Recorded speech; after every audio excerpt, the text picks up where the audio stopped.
প্রক্রিয়া এসআইআর এর নামে আমাদের দেশের নির্বাচন কমিশন, যাকে নির্যাতন কমিশন আমরা বলছি, তার গেরোতে এই নির্বাচন কমিশন আপনার মতো বেশ কিছু মানুষের ভোটাধিকার কেড়ে নিয়েছে, ভোটার লিস্ট থেকে তার নামটা বেরিয়ে হয়ে গেছে।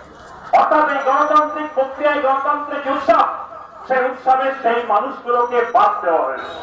এই সংখ্যা শাহপুরে নয়, শাহপুর ছাড়া ভারতপুর বিধানসভা প্রতিটা গ্রামে প্রায় আছে, গোটা পশ্চিমবঙ্গে আছে।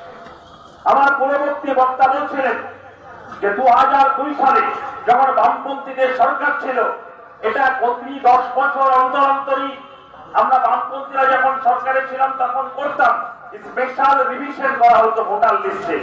যেই সময়ের মধ্যে যারা মারা গেছে, যারা অন্য জায়গায় স্থানান্তর হয়েছে বৈবাহিক সূত্রে বা বাড়ি অন্য জায়গায় তৈরি করেছেন, তাদের নামগুলোকে বাদ দেওয়া, এবং সেই প্রক্রিয়াটা টোটালটাই নীরবে হয়েছে। সাধারণ মানুষ সেই যন্ত্রণা কোনোদিন বুঝতে পারেনি। এটা ছিল বামপন্থী জমানায় ভোটার লিস্টের স্পেশাল রিভিশন, যেটা বিশেষ সংশোধনের কাজ হতো।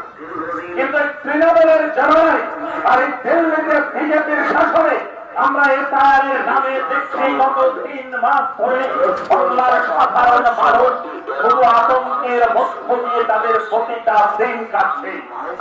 তৃণমূল বলছে বিজেপি সরকার নির্বাচন কমিশনকে দিয়ে সাধারণ মানুষের নামটাকে কেটে দিতে চাইছে, গরিব মুসলমানদের ভোটাধিকার থেকে তারা বঞ্চিত করতে চাইছে। এটা তৃণমূলের বক্তব্য। আবার বিজেপি বলছে যে পশ্চিমবঙ্গের বুকে নাকি অনেক ঘুষপেটি আছে, রোহিঙ্গা আছে, তাই তাদের নামগুলোকে বাদ দিতে হবে। আপনি একবার ভাবুন যে ভারতবর্ষের গণতন্ত্রে এমন একটা উৎসবের সামনে এসে দাঁড়িয়ে আজকে নির্বাচন হওয়া উচিত ছিল, যে নির্বাচনে তারা গত 5 বছর ধরে কে কি কাজ করেছে, সামনের দিনে ক্ষমতায় আসছে আগামী 5 বছর কে কি কাজ করবে, সেই প্রসঙ্গগুলো বাইরে চলে গিয়ে শুরু সামনে এসেছে কখনো ধর্মের রাজনীতি, কখনো এসছে যে আপনার ভোটার লিস্টের নামটা থাকবে কি থাকবে না। আমরা বামপন্থীরা বলছি, সেটা স্পষ্ট ভাষাতেই বলছি, দিল্লির সরকার, বিজেপির সরকার, তারা নির্বাচন কমিশন নামক নির্যাতন কমিশনকে দিয়ে সাধারণ মানুষের উপরে নির্যাতনের বুলডোজার চালিয়েছে। এটা নিয়ে বামপন্থীদের মধ্যে কোনো সংশয় নেই, দ্বিধা নেই, এবং গোটা ভারতবর্ষ জুড়ে বামপন্থীরা একমাত্র সত্যি যে বিজেপি আরএসএস এর মতো কোন কুচক্রী শক্তির সাথে কোন দিন কোন প্রান্তে কোন আপোষ করেনি। একমাত্র লাল ঝান্ডায় বিজেপির বিরুদ্ধে কেরালা থেকে বাংলা পর্যন্ত, আসাম থেকে গুজরাট পর্যন্ত লড়াই করে এসেছে।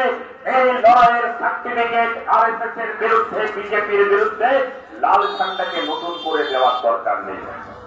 কিন্তু তৃণমূল যারা বলছে, যারা বিজেপি বিরোধী হিসেবে নিজেদেরকে দাবি করে, সেই তৃণমূল কংগ্রেস, মমতা বন্দ্যোপাধ্যায় নিজেই বিজেপির সঙ্গে অতীতে সরকার চালিয়েছে, সেগুলো নতুন করে আর বলার দরকার নেই। শাহপুরের